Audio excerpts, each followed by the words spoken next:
Hello, I am Raging Amish, and I am back for a fourth Amish Madness. Believe it or not, I told you I was going to get these wrapped up. It's been bugging me for a while. And we've got the ACR's Amish Madness, but before I get into that, I did want to clarify a few things that I said in the last video. The first one is that I said there's a photo of Mitt Romney's kids where they spelled out our money, and it turns out that was photoshopped. It's a retraction on my part. I still think it's funny, though, and I think it's very, very accurate concerning Mitt Romney, how he's so out of touch. I'm sorry. He should stop trying to pretend that he's not rich, that he can associate with the common man. Instead, use how you have all your money and power to say, hey, I'll make a great leader, and how I'm not like the rest of the 1%. That's what he should be doing. I remember, what was it, they came up to him and said, and this one I know for a fact, so I'm not going to end up retracting it. He said, like, I love NASCAR, or something like, I like NASCAR, and people came back to him and said, did you really mean that? He goes, well, I don't watch it as much as some people, but I have some friends who are team owners, and I'm going, oh, you moron. So yeah, retraction on that end, and the other thing was, I think I said put a base on the, I think I said put a moon on the base, for reference to Newt Gingrich. Yeah, that was a slip. I just thought it was too funny. I just figured I'd let it go and let you guys have a laugh on it. And trust me, we're going to come back to having a laugh at my expense towards the tail end of this video.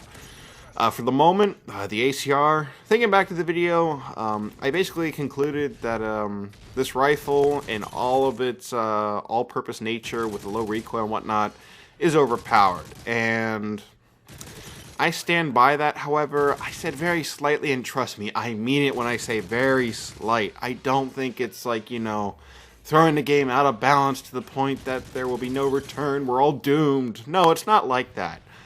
But I do think that when you consider how low the recoil is and how strong the shots are and how the rate of fire is still relatively decent. I mean, I know it's lower, but it's still relatively decent to the point that, like, when you consider it doesn't miss, that, yeah, I think this one could use a little bit of a tweak, but does it really bother me? No. No, no, no. I'll say it as many times as I need to.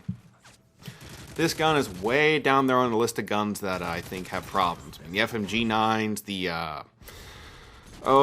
the Type 95, the FAMAS from Black Ops, the AUG from Black Ops, the AK-74 from Black Ops, the M16 and COD 4, I would I'd put this behind that. I mean, there's so many guns. Oh, MP40 in World at War. How could I forget that one? That was the worst of all. The point is that the ACR doesn't have problems. Yeah, but am I getting picky by saying that? Yeah. So, that's where I'm at with that. I'll say it as many times as I need to, because people keep going, you know, what's overpowered, what's not, blah. I say it in the videos. But anyway. Oh, what's the matter, kitty? Sorry, she's looking at me. She just put her angel eyes up at me.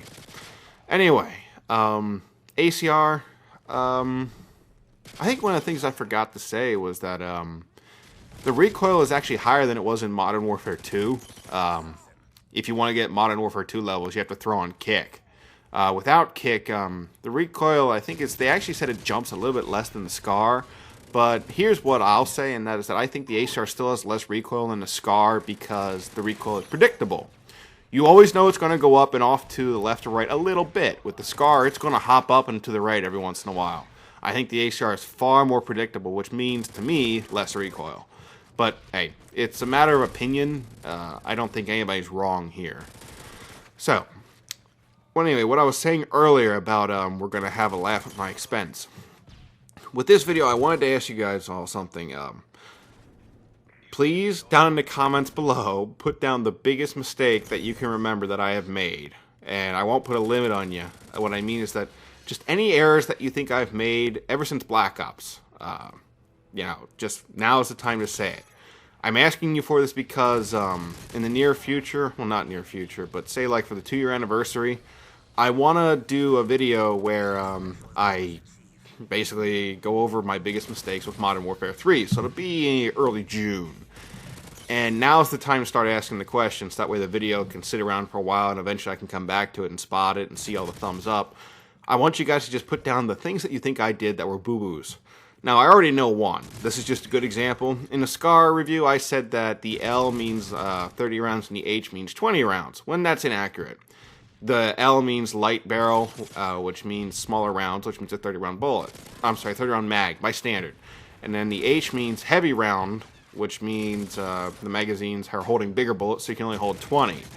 I made a logic jump, boo-boo on my end, trust me, it's going to be in there. But I'm looking for anything else. Errors that you guys see in my videos. Now is not the time to be bashful. I know some of you are going, oh, I don't want to do this. Trust me, this is the one time where you can say it and I'll take it and I will listen.